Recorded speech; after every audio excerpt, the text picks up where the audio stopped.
Hi friends, പുതിയൊരു വീഡിയോയിലേക്ക് സ്വാഗതം. VHSC റിസൾട്ട് ഫോണിൽ നോക്കുന്നതിന് വേണ്ടിയിട്ട് നിങ്ങൾ ഗൂഗിൾ ഓപ്പൺ ചെയ്യുക. ഗൂഗിൾ ഓപ്പൺ ചെയ്തിട്ട് അവിടെ ഞാൻ ഈ ടൈപ്പ് ചെയ്യുന്ന പോലെ തന്നെ ടൈപ്പ് ചെയ്യുക. സ്ക്രീനിൽ ഞാൻ കാണിച്ചു തരാം, അതുപോലെ ടൈപ്പ് ചെയ്താൽ മതി. ഇല്ലെന്നുണ്ടെങ്കിൽ ഡയറക്റ്റ് കയറണമെന്നുണ്ടെങ്കിൽ ലിങ്ക് ഞാൻ ഡിസ്ക്രിപ്ഷൻ ബോക്സിൽ കൊടുത്തേക്കാം, നിങ്ങൾക്ക് അവിടെ നിന്ന് ഡയറക്റ്റ് കയറാൻ സാധിക്കും.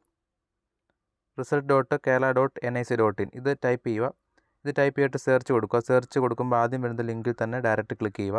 അപ്പോൾ ഞാൻ ഈ റിസൾട്ട് നോക്കുന്ന സമയത്ത് റിസൾട്ട് പബ്ലിഷ് ആയിട്ടില്ല. നിങ്ങൾ റിസൾട്ട് വന്ന ശേഷം പബ്ലിഷ് ആയ ശേഷം നോക്കുക. അപ്പോൾ നിങ്ങൾക്ക് വളരെ എളുപ്പത്തിൽ തന്നെ റിസൾട്ട് കാണാനായിട്ട് സാധിക്കും. അപ്പോൾ ഇത്തരത്തിൽ സെർച്ച് ചെയ്തിട്ട് ഇവിടെ താഴെയായിട്ട് ഇവിടെ കാണും VHSC റിസൾട്ട് 2023 എന്ന് പറഞ്ഞ് ഇവിടെ കാണാൻ സാധിക്കും. ഇതാണ്. അപ്പോൾ ഈ 2023 ടാപ്പ് ചെയ്താൽ നമുക്ക് റിസൾട്ട് പഴയ റിസൾട്ട് എടുക്കണമെങ്കിൽ എടുക്കാൻ സാധിക്കും. പക്ഷേ നമുക്കിപ്പം വരുന്നത് ഇനി വേണ്ടിയത് പുതിയ റിസൾട്ടാണ്. അപ്പോൾ 2024 എന്ന് പറഞ്ഞ ടാബ് ഇവിടെ വരും. VHSC റിസൾട്ട് 2024 എന്ന് പറഞ്ഞ് വരും. അപ്പോൾ അത് സെലക്ട് ചെയ്ത ശേഷം നിങ്ങൾ ഇവിടെ റോൾ നമ്പരും ഡേറ്റ് ഓഫ് ബർത്തും അടിച്ചു കഴിഞ്ഞാൽ നമുക്ക് വളരെ എളുപ്പത്തിൽ റിസൾട്ട് ഡൗൺലോഡ് ചെയ്യാൻ സാധിക്കും. ഇതാണ് ഒന്നാമത്തെ മെത്തേഡ്. ഇനി ഒരു മെത്തേഡും കൂടി ഉണ്ട്, അതും ഞാൻ കാണിച്ചു തരാം.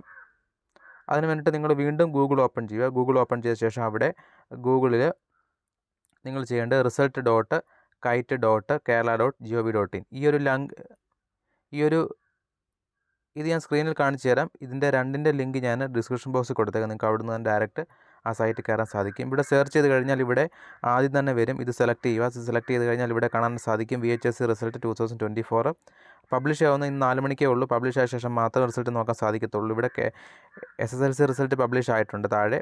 അപ്പോൾ അതിൽ ക്ലിക്ക് ചെയ്താൽ രജിസ്ട്രേഷൻ നമ്പരും റോൾ നമ്പരും അടിച്ച് നമുക്ക് രജിസ്ട്രേഷൻ നമ്പരും ഡേറ്റ് ഓഫ് ബർത്ത് അടിച്ച് നമുക്ക് റിസൾട്ട് നോക്കാൻ സാധിക്കും. ഇവിടെ VHSC റിസൾട്ടിൻ്റെ ഇവിടെ ടാപ്പ് ചെയ്താൽ സെലക്ട് ആവില്ല, കാരണം റിസൾട്ട് അപ്ലോഡ് ആവുന്നതേ ഉള്ളൂ. അപ്പോൾ അതുകൊണ്ട് തന്നെ നമുക്ക് നോക്കാൻ സാധിക്കത്തില്ല. അപ്പോൾ പബ്ലിഷ് ആയ ശേഷം മാത്രം നോക്കുക. ഞാൻ ഈ വീഡിയോ ചെയ്യുന്നത് പബ്ലിഷ് ആവുന്നതിന് മുമ്പാണ്. വീഡിയോ മാക്സിമം കൂട്ടുകാരിലേക്ക് ഷെയർ ചെയ്ത് കൊടുക്കുക. വീഡിയോ ഇഷ്ടപ്പെട്ട ലൈക്കും ഷെയറും സബ്സ്ക്രൈബൊക്കെ ചെയ്തേക്കുക. അടുത്തൊരു ദിവസം അടുത്തൊരു വീഡിയോ ആയിട്ട് കാണാം. Okay, by.